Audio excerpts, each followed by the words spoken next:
Charlie, I have a question for you. Where were you at the beginning of the decade?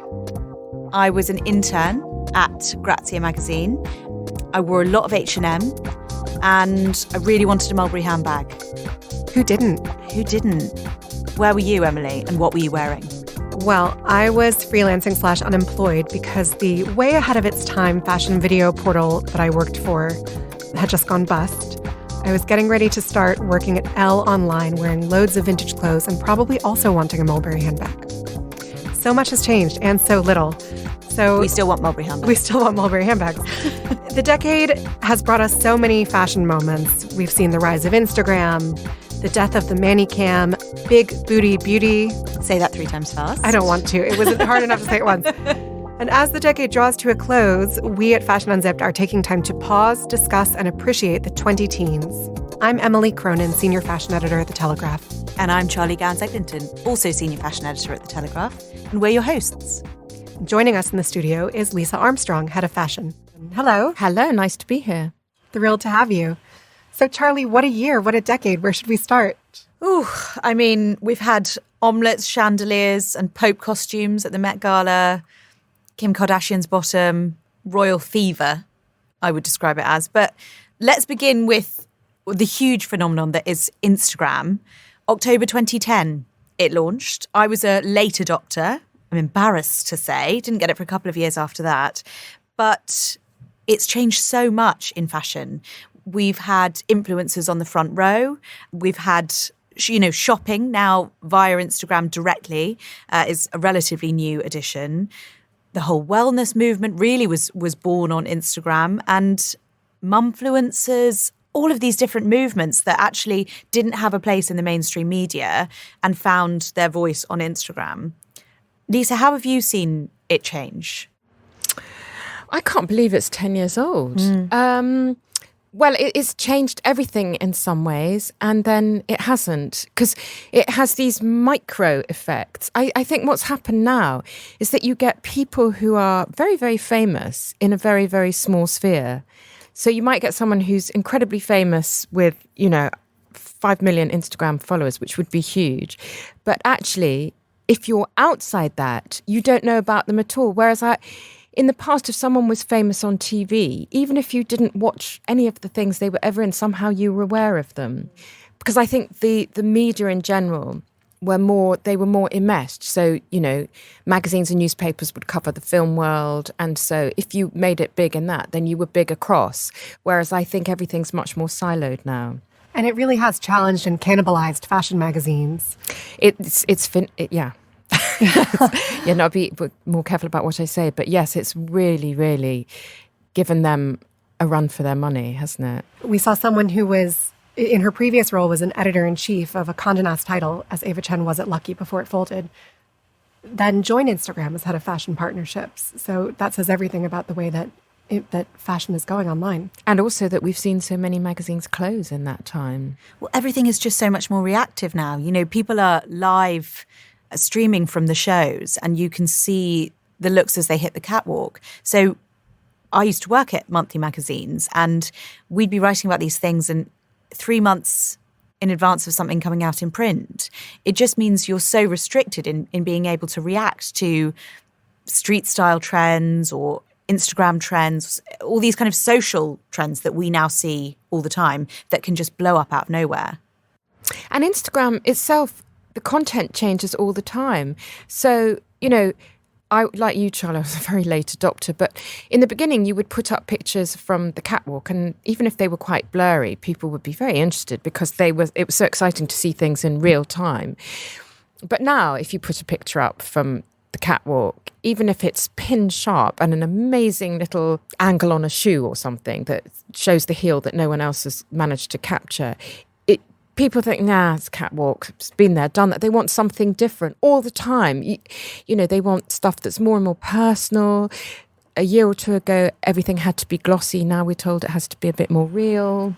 You can't do blurry catwalk shots. You can't do hot dog legs. So what are the other cliches that are done to death? Oh, sandals on a tiled floor. Oh, yes, that's right. That was such a thing, wasn't it? Right. I mean, we've cycled through so many moments that are no longer. You can't do, hashtag TBT throwback Was it Throwback Thursday? I can't even remember now. And all those sort of those memes that we had, they don't really Definitely can't Instagram avocado toast. definitely not. You say this, but then there are people with millions of followers Instagramming avocado toast and Still? yes, and their legs on a sun lounger, perhaps with a very woke book next to them. Yes. Also, what the we book do cover- know, oh my gosh, we were so naive. I mean, we know that so many followers are bot followers. I think people reveal so much of themselves inadvertently via Instagram, so much of their character. You think, oh, I thought I knew you. But these celebrities can be made, but also destroyed in a day, in hours.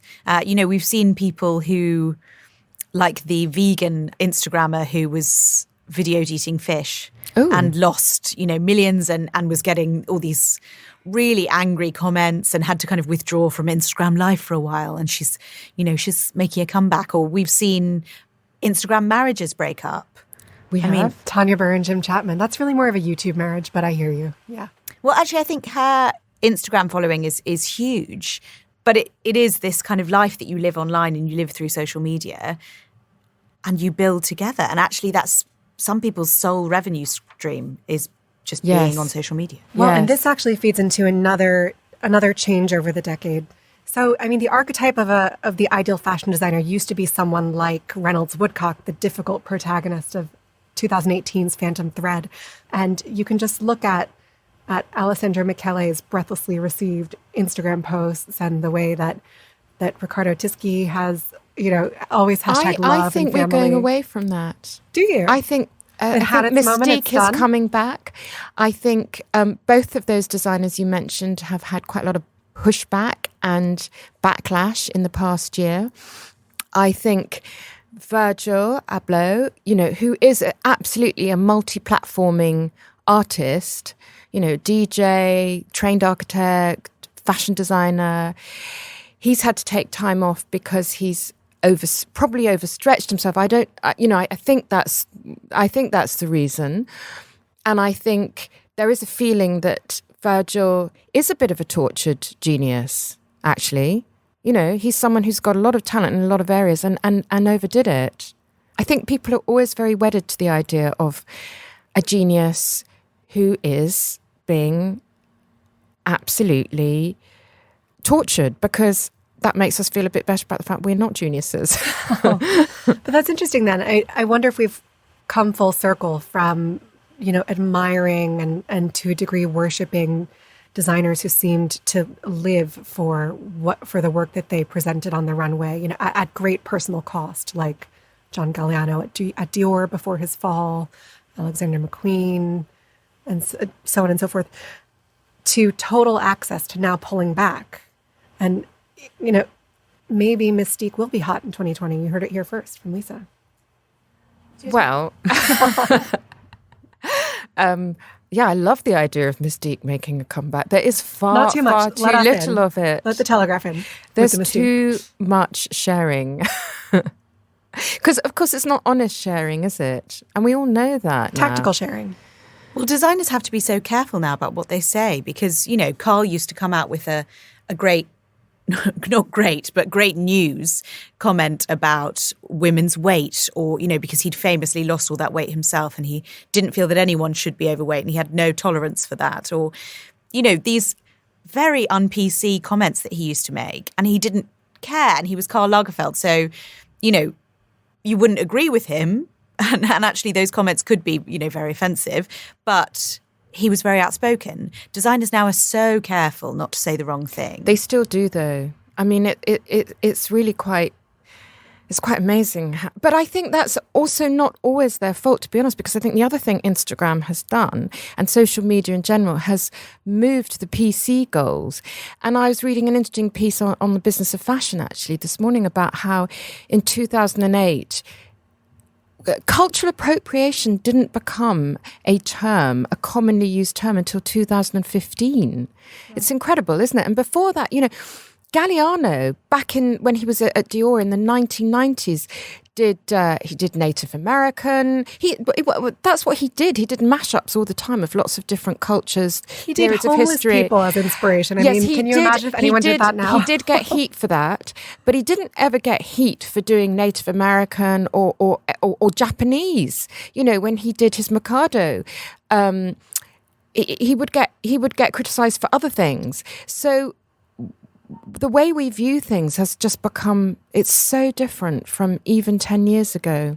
So do you think cancel culture has hobbled designers? Well, I think it's case by case. I mean, I think there were some appalling things coming down the catwalks in the past. I mean, I seem to remember, it's always Italy, isn't it? There was something in Italy years ago where somebody came down a catwalk in striped pyjamas that looked very like concentration camp. And people were... I think Loewe just had to withdraw those this season, I think mainly, definitely wasn't Loewe, but it was an Italian. It was some, no one had ever heard of, no one ever heard again, but for about 3 minutes they were all over the newspapers. But maybe it was just... It was just sort of British and American newspapers being culturally sensitive. So I think, yes, it's really good in some ways that we're more aware of the offence that things can give them. But, everybody's so angry about everything now, aren't they? Yeah. And Obama, highlighted that rather brilliantly in the autumn, didn't he? He said, we're in a circular firing squad now. I mean, if you are going to be furious about everything, eventually people are going to be very furious with you. And don't be surprised if you get shot down. I don't think he said shot, but... That feeds into another theme of the 2010s, which is the woke red carpet. I mean, if you think about it, the most delicious and vicious part of any red carpet event used to be dissecting it the next morning. And... I mean, this sport even had its own patron saint and TV show in the form of Fashion Police, the celebrity fashion commentary chat show hosted by Joan Rivers, which ran from September 2010 to November 2017. Was it only from 2010? You see, that's really interesting because you would have thought that would have been the start of its demise. That was when she officially started Fashion Police. She was on red carpets before then. So, I mean, I think, I'm curious with your point of view, Lisa, because something that Charlie and I discussed is that it's kind of hard to sort of identify decades-long trends when that decade represents most of your career. But I think that in this decade, we really saw red carpets escalate from relatively private arrival zones to major product placement opportunities. And, we all got used to hearing, what are you wearing? Yeah, I don't think that started in 2010. I think that had been going on from at least 2000. When Jennifer Lopez wore the Versace jungle dress. But I mean, even before that, really, it probably all started in the early 90s when I think there was one season at the Oscars, maybe, I can't remember exactly which year, but it would have been early 90s or maybe 89, when Armani kind of took over the styling of the awards, and all the actors and actresses, we don't even call them actresses anymore, they're actors, all of them were Female sort of wearing actors. Armani. And before that, they'd just worn whatever they fancied. And a lot of it was mad and bad. And it suddenly got very tasteful. And after that, the other designers thought, yes, that's a really good window for us. And everybody started to pile in. And then another sort of big moment was when Nicole Kidman wore Dior Couture. I don't know what year was that, 97, 96, I don't know, but somewhere around then. And she wore that chartreuse mink trimmed. I mean, no one would wear mink on the red carpet now. But anyway, and it did look quite incredible. I mean, it was couture. We'd never seen couture on the red carpet before, not proper Parisian couture. And so that's when you saw that it could be a real fashion statement. Fashion in the Oscars had not been automatic allies. Well, there are some years when they don't even have a photo of the best actress winner in her dress. What's amazing to me is how recently, really, we've moved away from circle of shame reporting. I know. Not we personally, not throwing shade in this room, but it was very much a part of our job. So was. After the morning after the Oscars, the morning after the Golden Globes, your editor would want a roundup of the best dressed and the worst dressed. And they'd want you to point the finger and say, oh my goodness, that hemline, and oh my goodness, what's she doing wearing that? I think actually it was only recently when Alexandra Schulman said that perhaps Helena Christensen was too old to be wearing a bodice.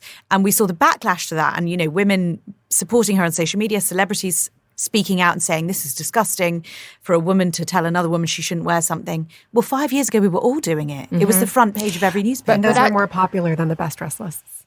Exactly. Yeah, but also what was interesting about the kind of the vehemence of the abuse that Alex Schulman got was that the people abusing her, many of them, were using the same kind of judgment. Oh, you're too old, you're too this. It was all about her appearance. And it's like, well, come on, guys, you can't have it both ways. You can't attack a woman for attacking another woman by attacking her about her looks. So we all need to step away from this. I mean, personally, I can really hold my hand up in this room and say, yes, I was we did those best and worst dressed. And we sort of thought, well, it's actresses, they're getting a lot out of it, they're making lots of money, they're actresses, they can take it. But I'm so glad we've moved away from that culture because I think, some of those actors probably can take it, but I also think it just creates this really unpleasant ecosystem where it's fine to just be immediately knee-jerk rude about the way a woman looks. I don't like that. But I also think what's so weird about Instagram as opposed to Twitter, because Twitter just seems to be very violent bear pit. Twitter's all fluffy, fluffy, fluffy. But then people are absolutely vile in the things they say off Instagram. It's just so weird. And, we all know this, but the things that people say on Twitter, they would never, ever say in polite society. So true. We'd hope not. We went from worst dress lists to manny cams and the rise of the power stylist to the all-black red carpet in 2018 when most of the women at the Golden Globes and BAFTAs were black in solidarity with people fighting abuse in the entertainment industry. And now, where does that leave us? So it's good that we can't be rude. Fine. We all have to be kind and civil. But are we allowed to be interesting? Are we allowed to even have opinions on how women look on the red carpet anymore? Yes. Good. I actually think we have to work a bit harder. But I think there's loads of interesting stuff to say about what's going on now generally. And yes, you can talk about... I think... shoot me down, not literally, please, but I think we can. Lots of shooting talk in this episode. Yeah, I know. It's all coming from me. What's wrong? We can talk about the way humans choose to present themselves. I think it's very, very important, and I think it's very interesting. And I think also when you say to children, "Oh, darling, it doesn't matter what you look like." I mean, it's just twaddle. It's not to say that it matters that you're beautiful, you're not beautiful, because we can't. We just that's genetic. But we can all make the best of ourselves or not. And I'm all for, being positive about things. And I think, Clarissa Farr, who's the headmistress at St Paul's, an incredibly academic, very successful, the most successful, arguably, school in the country, girls' school.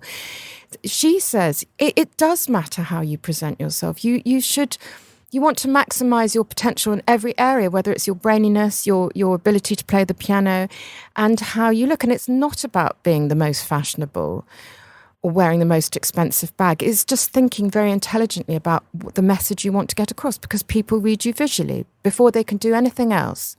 Dogs read each other via smell. We do it via sight. I think one of the positive shifts that's come in the last 10 years in terms of how we read each other is the shifting kind of body beauty ideals. So some of these have been very extreme and not necessarily any more, relatable for the every woman. For example, Kim Kardashian. I don't think many of us have a bottom like Kim, especially when it was portrayed on the cover of Paper magazine with the, champagne bottle and the cork fizzing round. But it is offering us this different idea of beauty. And I think, on the red carpets, you were only seeing pretty much one body type, and that was thin. Mm-hmm. The lollipop head. And any actress who was bigger than a size 10 was a character actress. She wasn't just an actress. See, I think that's a huge positive. I don't see how you could ever spin that as a negative. I think the fact now that every lookbook we ever get sent always has. I mean, if the brand has any sense at all of what's going on out there, you will have quite a mixed selection of shapes, and how wonderful. Look, Ashley Graham is on the cover of American Vogue. Yeah. Stealing pregnant, resplendent in a gold caftan. Ashley Graham, past guest on Fashion Unzipped. Yes. I always like to mention. You called it first. But isn't that good? It's great. And I remember for years when I worked on magazines, we'd always be told, no. Magazines have nothing to do with anorexia. They're not in any way implicit. And that may be because obviously eating disorders come from very complicated emotions and impulses. But I know that when I've read issues of magazines that have gone for what they call their curve issues or whatever, and the women are normal and upward sizes, I definitely feel better about myself. I think where you kind of stray into slightly iffy territory is when it is another kind extreme. of extreme. Yeah. And we've seen women getting bum implants, and padded Spanx are now on the market, and women are buying them to get that bottom, and contouring, that makeup trend of colouring your whole face in. Well, exactly, but it gave birth to plastic surgery becoming a pretty regular thing. Oh, I don't know if it was contouring. I think we were heading that way anyway. And I also... But look, I think it's all about choice, actually, and about education. And it's about snobbery. And I think, to be quite frank, the more and more people who have bad plastic surgery, I think there's a huge backlash against it. They don't want to look like that. But it is just another ideal that isn't natural. I mean, Kylie Jenner became the youngest billionaire ever, selling her lip kits and selling them on her face, which is a face she has had her lips done. She's had lots of work done, as has most of that family, and it's something they speak very openly about, which is great. That it's not a hidden thing, and that they are open about what they have done. But it is telling very young girls that this is what beauty is. I know, but I always think that I don't know how many people rushed out to buy Kylie Jenner's lip. Youngest billionaire ever. Yeah, no, great. So that's a lot of people. But I can tell you there were a lot more people who didn't, who just looked at it and thought, it's not for me. I'm not interested. Well, a restrictive beauty ideal is a restrictive beauty ideal, whether you're emulating, a tall, thin fashion runway model or Kim Kardashian. But I think that the point is that now, at the end of the decade, there are so many more role models for every different body type. So that a girl who grows up, who maybe naturally has thicker thighs and a bigger butt, she's got people to look at and say, all right, that's one way to be beautiful. It's not the only way isn't to look like Nicole Kidman. I think we have many more. We do have a bit more beauty diversity now. And actually, just to bring it back to Instagram, that is one huge positive from Instagram, because even though there's lots of downsides to Instagram and everybody faking this fabulous life and people somehow being slightly tricked, not tricked because they know it's not real, but there's still a bit of their brain that sort of reads it as real because it's Instagram, it's not in a magazine. But I think what we've seen is so many women gain following for the way they dress and look, who don't look like models, yet they look great. They've made the best of themselves, just to go back to my other soapbox. But they're not models, and people love that. And we did a piece last summer, didn't we, on how swimwear that was being modelled on bigger models was often those were the pieces that sold better than the ones on the standard size 6 or 8 model. We've seen, actually, I think Instagram has given people this voice to kind of say that actually we want to buy because we've seen it on someone we relate to, as opposed to a super, which brings us to fast fashion. I mean, this had begun, obviously, before 2010. Primark opened in London in 2007. But it's, the Love Island effect of these young women who are, they go to the gym, obviously, a lot. There's a lot of fake tan involved. There's some hair extensions. There's some very white teeth.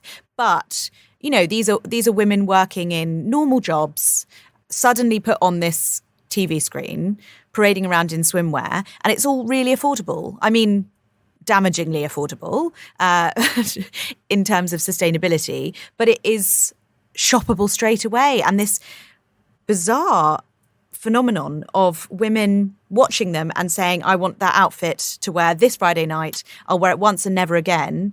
Because, again, that's part of the Instagram culture, isn't it? It's throwaway fashion. And I think this was a real decade for that. Wear once, buys. Well, the decade that gave us Love Island also gave us Michelle Obama and dress diplomacy. I mean, so the Obamas came into I say that the Obamas came into office, but actually President Obama came into office in 2008. And the world received the gift of Michelle Obama in her Isabel Toledo, mustard seed dress and jacket outfit. And then she graced us with her J. Crew cardigan wearing, Christian Siriano loving, dress diplomacy embracing presence for the next 8 years. I recently interviewed designer Roxanda Ilinchich. Come back in a couple weeks to hear that interview on a very special Fashion Unzipped. And she said that seeing Michelle Obama in London wearing one of her dresses remains one of the highlights of her career.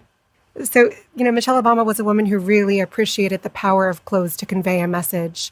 And we saw some of her counterparts in other countries pick that up. We saw Samantha Cameron embracing the power of clothes. I mean, to the extent that when she left office, she founded a fashion label. And we've seen Melania Trump feign disinterest in dress diplomacy to the extent that she'll wear a Dior gown for a Thanksgiving event or something like that. But she will still come off the plane. She'll still come off Air Force One in the UK wearing Burberry. Do you think Michelle Obama started dress diplomacy? I mean, Diana was wearing Chanel to Paris and shalwar kameezas in Pakistan. I'm sure this has been going on for I was going to say decades. I'm sure the Queen is past 100%. But I think that Michelle Obama was just the PhD of dress diplomacy. But nobody does it better than our British royals. Well, hey. I mean, I don't know if I'm being overly patriotic here, but this has been the decade of royal style icons. We had Diana. We've always had royal style icons. They've always dictated, the white wedding dress came from one of our queens. The changing necklines was because of a scar. They have always dictated what we wear. But in this decade, first we had Kate marrying Prince William in 2011. I mean, that dress moment, walking into the church. And then from that moment, everything she wears. I mean, the LK Bennett heels, the skinny jeans. She's always supported the high street, which makes her even more accessible. But her babies, their swaddle cloths, first spotted on the steps of the Lindo wing, would sell out. And then we had, of course, Meghan in 2017 with that engagement picture. The white coat. Well, and the Ralph and Russo, the jewels dress as well, that £54,000 dress. And then, of course, that royal wedding in 2018. I mean, we've just seen it on a whole different scale.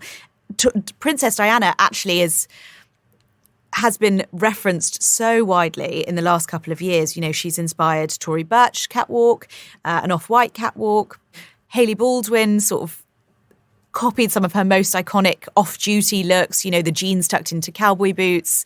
And then we've got the crown, of course, in the last couple of years, which I think has given people kind of more insight into the royal family and more of a sense of connection with the royal family. But also, we've gotten to see what their wardrobes were like. We've gotten to see Princess Margaret's love of fashion and, in the latest series, Princess Anne's amazing 70s wardrobe. And also seeing Camilla as a hot young thing.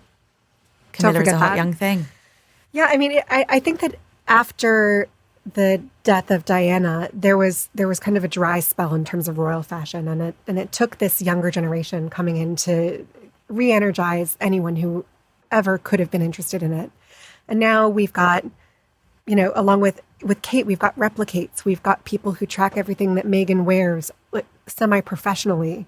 It's always a race to identify whatever the kids are wearing when they step out. It's an incredibly powerful force, and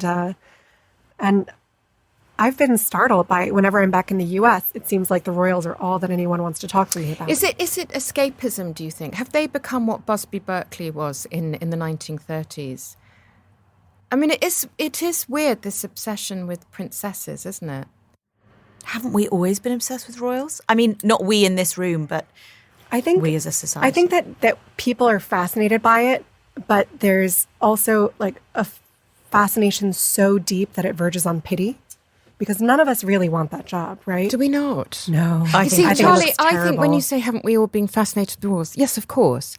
But I think they vary in how fascinating they are. So actually, I think in the 70s, for example, there was probably a period where the interest in them wasn't so great because the Queen was, I don't know, how old would she have been in the 70s? Sort of in her 50s. She wasn't dressing in a fashionable way.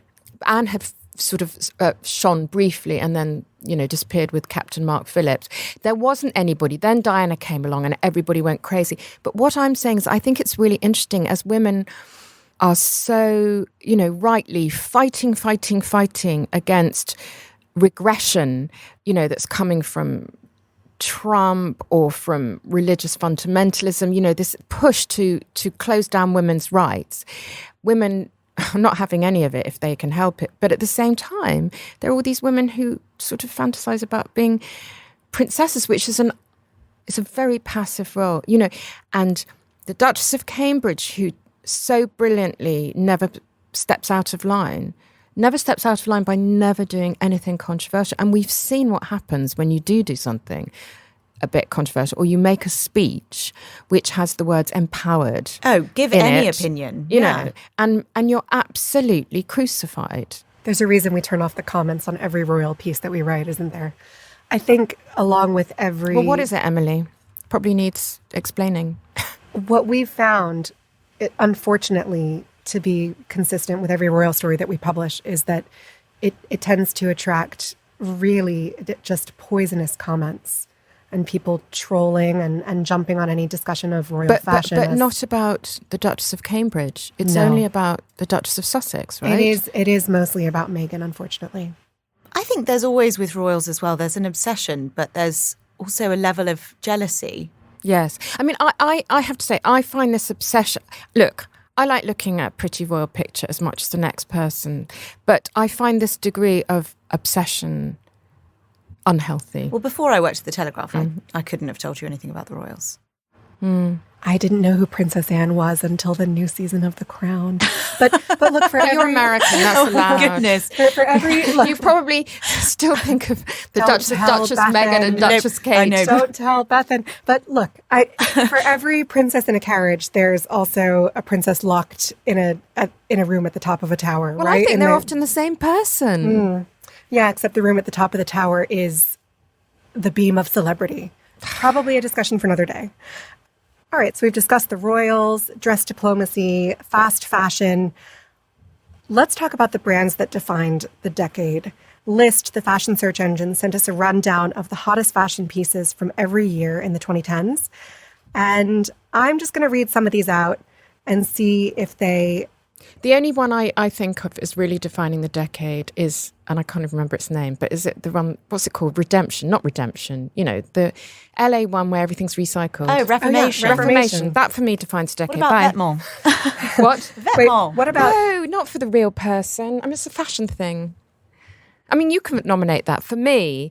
Oh, no, I'm not saying it's what I... But don't you think that was Emperor's New Clothes with the DHL T-shirts? Yes, but I think the average person, it just passed them by. Lisa, before you go, can you comment on one thing that you're looking forward to in 2020 or the 2020s? In the 2020s. For us to drop in. Do you know what? It would be so nice. I'm going to sound like Anne of Green Gables, but if just people could think a little bit more before they post stuff on social media, the world would improve. I hope that's not directed at us. I'm going to check my Instagram later. Just keep your politics off Instagram, please. Thank you, Lisa. Thank you very much. I've forgotten how much fun it is, and Happy New Year, everyone. Hi, I'm Claire Newell. When I tell people I'm the Telegraph's investigations editor, they sometimes ask me if it means I'm a spy and have lots of disguises.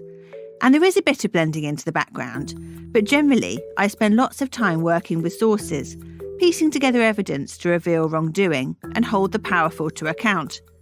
Our stories question, scrutinise and inform. But we can't do that without the support of our subscribers. Their contribution allows us to dedicate time to stories, such as our investigation into the allegations that Sir Philip Green had sexually and racially harassed staff. So if you'd like to support what we're doing and get unlimited access to the huge range of quality journalism on politics, sport, business, culture and more, head to telegraph.co.uk/audio, where you can get 30 days free access to the Telegraph online. And after that, it's just £2 a week. That's telegraph.co.uk/audio, or click on the link in the show notes to this episode.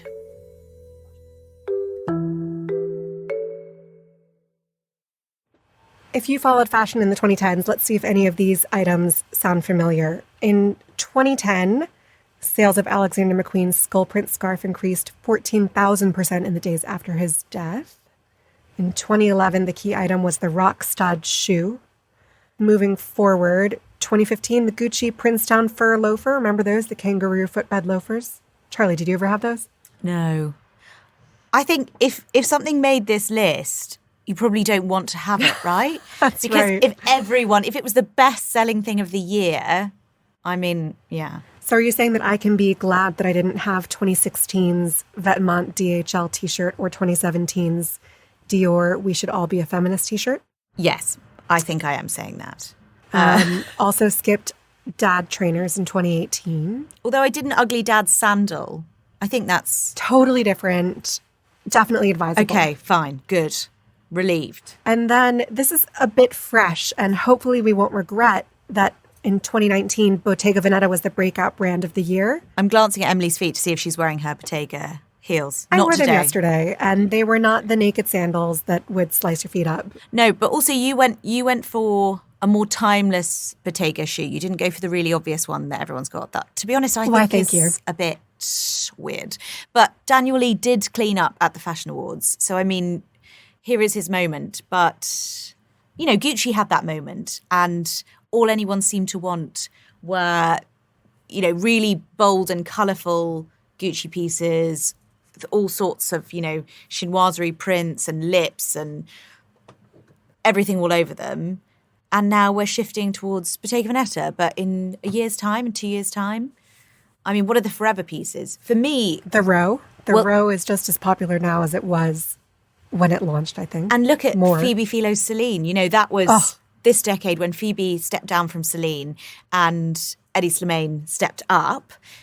I mean, the queues at Celine at Fashion Week were mad because everyone wanted to buy a bit of Phoebe Celine, and then people were horrified to see Eddie's first collection. And the value of old Celine pieces has continued to rise as they've become scarcer and harder to track down. But then Eddie did this one shocking, you know, the models were so thin, the clothes were so far from the wearable, real-life pieces that Phoebe had done, kind of actually considering what women felt comfortable in and felt their best in.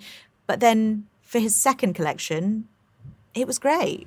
Yeah, suddenly we loved it again. The first one was Saint Laurent by Eddie Slimane for Celine. Yeah. Really. So Gucci, Celine... Jacquemus, maybe those. I mean, in terms of viral moments, viral fashion moments, the Jacquemus, huge hats and tiny bags were funny viral moments. But I don't think they're going to make it into the history books. Emily, looking ahead to the 2020s then, what do you kind of feel are going to be the big shifts? Sustainability has to be the first answer. We've talked about this on the podcast before. And really, this is one area where Stella McCartney is way ahead of her time. Just the way that the fashion industry treats resources, grapples with climate change, and makes sure that we don't overproduce our way out of business is going to become a more and more urgent issue, don't you think? Yeah. I think even the way we are reporting about fashion has changed so much in just a few months, really, because sustainability used to be a story that you would write occasionally, you know, a piece about sustainability in fashion, and it would tank online. You know, no one wanted to read it. And every time you wrote about it, you'd have to say, this is not the hemp fashion of yore. Exactly. Suddenly, it's become something that the consumer is actually interested in. And that's the thing. It has to really start with a consumer interest, because otherwise, brands are making these advances, but if nobody wants to buy it, if nobody wants to wear it.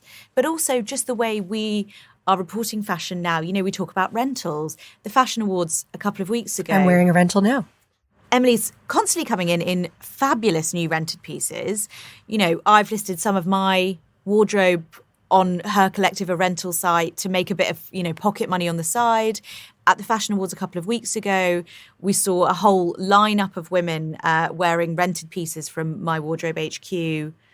That's really, changing the face of fashion. And also, we do a lot of shoots for the paper and the magazines, where in the past, I think that we would have shot a full look of in-store now pieces. Now we're mixing in items from our wardrobes, maybe with one new thing, one rented thing, a vintage thing, an old pair of jeans that we love, really in a way that's much more reflective of the way that we all get dressed. And secondhand has lost a lot of that stigma around secondhand shopping. Do you mean luxury resale? I mean, yeah, brand it how you like. It's and that all is in the name. That is helpful. People like to call things pre-loved or vintage, but secondhand used to be something you maybe wouldn't brag about. And you wouldn't... I always bragged about good charity shop finds, but I have no shame. So I think kind of on the front rows, it used to be like, oh, you're wearing the latest designer thing. Now, if you say, oh, actually, I got this in a charity shop for a tenner, those bragging rights are worth so much more, aren't they? Because it actually, clever shopping from you. That's so important that we kind of break down any stigma that is left around secondhand shopping, because it also brings amazing brands into your price range that perhaps weren't before. I can't afford a lot of things full price, but I can maybe afford them secondhand. It's the most sustainable way to shop. If you're going to shop, then you may as well buy something that's already been produced and put out into the world. Something that will probably be clogging up charity shops for years to come is fur. We've now, even the Queen has said that she's gone off fur. She's going to be wearing faux fur. Now, I have a problem with this. She's going to be wearing faux fur for any occasion that kind of demands fur be worn. But I don't think that's a solution. I think the solution surely should be that we just don't do fur. That's not a trend. We don't want anything that looks like fur. No fur that you haven't grown yourself. Because faux fur, for the most part, is plastic. And, if it's washed, it releases really damaging microplastics into the water. And it's the same with faux leather. Everyone's saying faux leather is this great new trend, vegan leather. That's plastic. So whereas leather will biodegrade if it gets sent to landfill, if you wear out your piece, plastic won't. So if you don't want to wear real leather, don't wear plastic either. Just try another trend. Wear corduroy trousers. Do you need to wear something that looks like leather? No, it's not the end of the world. But also, if you're going to buy something, make it something that you're fairly confident you will enjoy wearing for years to come, and avoid the landfill issue altogether.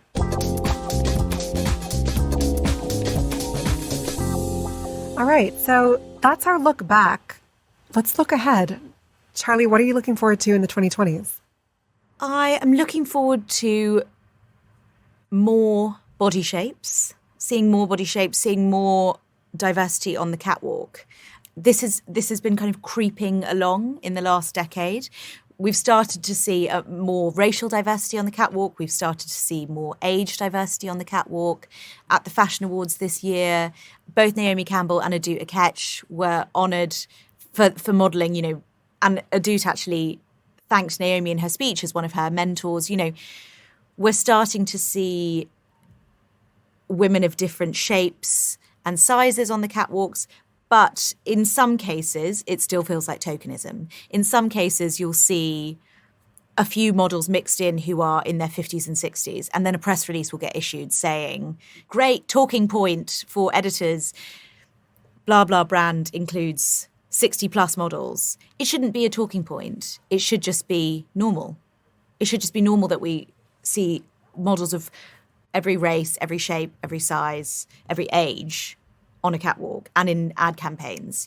It shouldn't just be, oh, we're doing this season and next season we'll be on to the next trend. It's not a trend. Next season, we're going back to Siberian teenagers. What are you excited about in the 2020s? I think I'm excited in the 2020s about something that I'm excited about every time I go to a show season, which is just the potential to spot talent from unexpected quarters.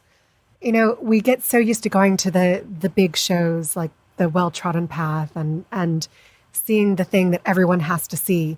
But the times in fashion that I tend to find most invigorating are the little show that maybe by a designer that you don't know much about, or the presentation that you duck into because you have a spare 5 minutes before another show. And then, you know, you might find someone you'd never heard of before who could end up being someone that you are incredibly taken with and love following for the next years. So let's bring on more talent and applaud it wherever it comes from. And a new generation of women. And a new generation of women. And hopefully more fashion unzipped. We've loved bringing you guys the podcast over the past 2 years. And as the year winds down, we are going on hiatus. It's time for us to reassess, and we want you to be a part of that. We want to know what you love about Fashion Unzipped, what you hate, if anything, hopefully not, what you'd love to hear more of. Get in touch at unzipped@telegraph.co.uk. You can also feel free to reach out to us directly. I'm on Instagram at EmilyCRO. And I'm at Charlie Gowans. And of course, you can find all of our content online. At the moment, we're writing about everything from Little Women and the most stylish TV shows of the year to our best dressed women of the year and the decade.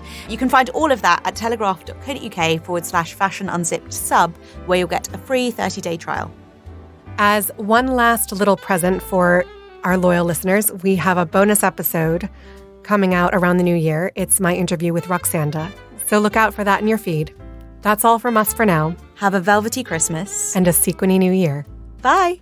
Bye.